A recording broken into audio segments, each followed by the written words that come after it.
Oh, holy shit.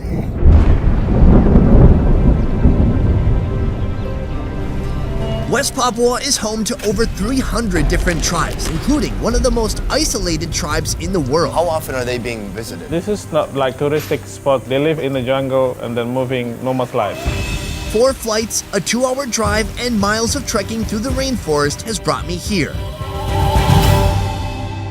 Famous for their homes high in the trees, the Korowai people live and eat different from any place I've seen on Earth. This is the way how we survive in the jungle.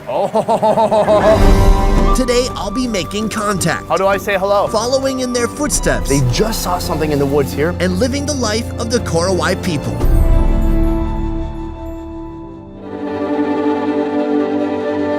I've been doing this now for over 3 years. Dozens of countries, hundreds of videos, and this is undoubtedly the most difficult and arduous journey I've undertaken. Watch your steps. The long, shaky flights, sharing hotel rooms with a gang of roaches, and this seemingly unending trudge into the rainforest. It's all in the pursuit of documenting the world's most unique food. And something tells me I'm not going to be disappointed. Trying to look cool. Did it work? This region has experienced days of relentless rainfall, more than usual. It looks beautiful, but one wrong step, one twisted ankle, and it could take days to reach proper facilities. We are on our way to the Korowai people, and it is no joke right here. There used to be a log, but it has fallen down. Oh, it's way too early to get my feet wet, man. It's never gonna be dry here. There is a current though, guys, so like, you gotta lean into it a little bit. Cool. Done. Huh? Kids, what do you think, huh? No big deal?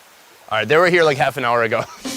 Ideally, you've got feet with some callus built up so you can just feel your way through the water. Instead, I just got these on. So I'm trying to not get water in my shoe. These guys, it's like no issue at all. It's hilarious. The Korowai thought they were alone in the world until 40 years ago when first contact was made. Now, many Korowai have been drawn to a modern lifestyle, trading in tree houses for homes and villages outside the rainforest. But some still live today as they did hundreds of years ago. At this point, my biggest question is like, what do you enjoy eating? What is your favorite food out here? Is it just about staying alive, or is there some food that's like the treasured food? Today, there are only 3,000 Korowai in Papua. What you are about to witness has never before been documented on video. Wow. Kotre. Big brother, the big chief come to pick us up. Ah, how do I say hello? Kotre. Go today. Go today. Go today. How far is the village from here? Almost 20 minutes. Are you hunting? He said before I used to kill the enemy, but now I just come here to pick you up, not for killing you. For self-defense? Yeah. Well, I want to say thank you so much for allowing us into your village. And lastly, I brought some cigarettes in case you smoke. Do you smoke Marlboros?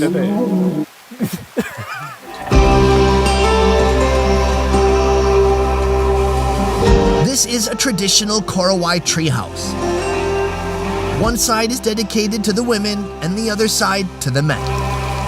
Amazingly, at any given time there are 2 fires burning inside the house. Cooking is done exclusively in the home. We're under the treehouse right now. It's still raining, super muddy, but we're still gonna go hunt. How often are you successful? Sometimes they get it and sometimes they lose. So when you don't get anything, what do you eat? They mostly eating sagu. It's a staple food for Korowai people. Besides being their staple food, sago wood is also used to construct the floor, walls, and roofs of each home. Wow, where does it get the metal? From the missionary gave them for tools at home and then they use it for hunting. Is this usually the way you're hunting, with a bow and arrow? Yeah. The Korowai chief will let us join their hunt, but only if we can keep up. The dinner menu is dependent upon what crosses their path during the hunt. Jungle rats, giant insects, or even tree kangaroos are all possibilities. A bow and arrow for the kill, and a dog to sound off when prey is near. Even with the hunting dog, they have to wait for the dog to alert them, and then they can actually hunt it with flippin' arrows. So we've trekked for about 30 minutes now back into the jungle, away from their home, like even deeper from where we started. We might have to go even deeper into the super lush, thick jungle to actually catch something. Your average city dweller would starve to death after a few days here, but for the Korowai, food is everywhere. This is the top of the palm tree. When I had coconut worms in Vietnam, I found you could eat the same thing like the coconut worms do. Eat the very inside of the tree. It's very fibrous and watery. And it looks like that's what's gonna happen here. Kind of peeling the palm into... That was his portion. This is the really thick, fibrous portion right here. And then here, I don't know, it kind of flowers up into this. Looks like a mop. I'm just gonna try it out. Oh, it's like a mushroom. I mean, the texture. Not a strong flavor, just kind of watery and like a nice mushroomy kind of texture. Wow, that's cool. After a couple miles of rough terrain, it looks like mammals will not be gracing our dinner plates tonight. But that doesn't mean we won't be eating well. Right here, guys, is a sago tree. So they've harvested part of it in the past, and now they're looking for sago grubs. Oh, holy shit. Oh my God! He looks pumped. Oh God, I don't like bugs. What? This is the worm? What? I thought it would be way bigger. In Vietnam, they're eating the coconut worms. It becomes a coconut weevil. They don't eat the adult form in Vietnam, but here they're like, fuck, I mean, why not? They don't eat it alive. Maybe because it's a pain in the ass. I think he's just gonna squeeze the head. Can you? Oh. He just kind of rolled the head until it's just, well, it's asleep now. Oh. Oh my God. Look how many worms there are. They've already harvested like half this tree after it's been sitting in the rain and kind of rotting. They come back and they look for beetles and worms and whatever else could be in there. But it has that sour, yeasty, fermented sago smell to it. And the worms, they love that. This is a special fern tree growing in the wild rainforest in the Korowai. When they're hunting, they take this also. But will they eat this? Yes. Oh, they will. We will eat This can be eaten. Yeah. With all their raw ingredients in hand, we head back to the treehouse to start preparing dinner. Believe it or not, we're actually up in a treehouse right now, and right here they're making this splendid meal. This is today's main dish, using ingredients caught from and found in the surrounding rainforest.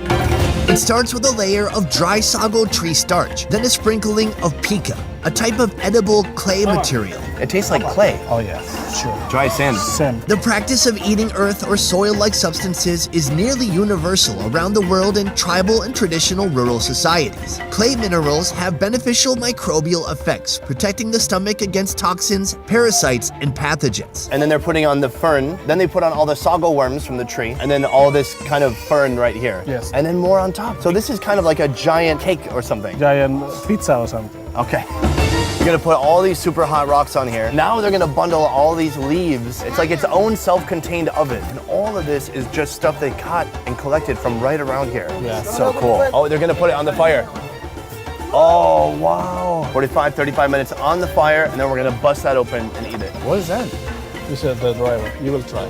What? The dry what? Oh no, it's a sago grilled. worm. The sago worms that didn't make it into the main dish are put directly onto the fire and treated as an appetizer of sorts. Smoky. It kind of tastes like grilled chicken. I think because it's like singed. It's a little like charcoal flavor. It sounds like they're murdering a pig now. They're not. Turn it off. Throw it off. Oh, Coming up next, you thought that was it, but what about the beetles from today? They're right here. The beetles we caught earlier from the same sago tree were dispatched for easier transport. Sorry, you're dead. We're gonna eat you for dinner. All of them are dumped onto the hot cinders to cook through. Cheers. Oh, it just tastes like soot from the fire. I mean, it's on there. It's like a little bitter. Can I get you one? Yeah. Not bad. That's pretty good. Don't fall in the fire. Okay, I was helping you. He's like, I got it. I'm already 2, I'm fine. Boom! Oh! So this is finished cooking. We're all gonna join together, and I don't know which way we're bringing it. Okay, right there. They kind of cook everything this way, whether they've got some pork or some tree kangaroo. Wow, look at that. That vibrant red-orange color is from the sago. It looks kind of like a pizza, except for this pizza has worms in it. Oh, it's super hot, but he's ripping it apart with his hands. She says, no, use this, be smart. And he says, yes, I agree, that is a good idea. Oh, and then this is how they prepare it. This is like one serving right here. Thank you. After a portion of sago pizza is handed to each housemate, they retreat into their own personal space to eat. Inside, oh, big sago reveal. That fern that we saw in the jungle earlier has kind of cooked down. It's kind of a mush. And then that is mixed with all the sago. And then there's just little chunks of worm throughout. I don't know. Everyone just kind of rips it up and eats pieces. I'm gonna try it. This is sick, yo. This is so good. This is so weird. It's become this really gummy, chewy texture. And then the greens, the ferns have broke down. They're soft now. Earthy and grassy. It tastes like the jungle. It's about what you would expect. I mean, look at that. There's a giant sago worm right there in my next bite. Man, you really gotta chew the heck out of it, though. That is out there, man. I must say, this is one of the most special moments of my life. Being so far away, a place we had to trek hours to through the rain, to finally being in this treehouse, their home, where they have a fire inside. They're cooking food that we caught today. It's so refreshing. It's so cool to see something this new, this different. It's beautiful. I love it. And it really, I don't know. It tastes like the jungle. Got a little bit of everything in there. Little sago, little worm, little greens. And that's Papua in a pizza.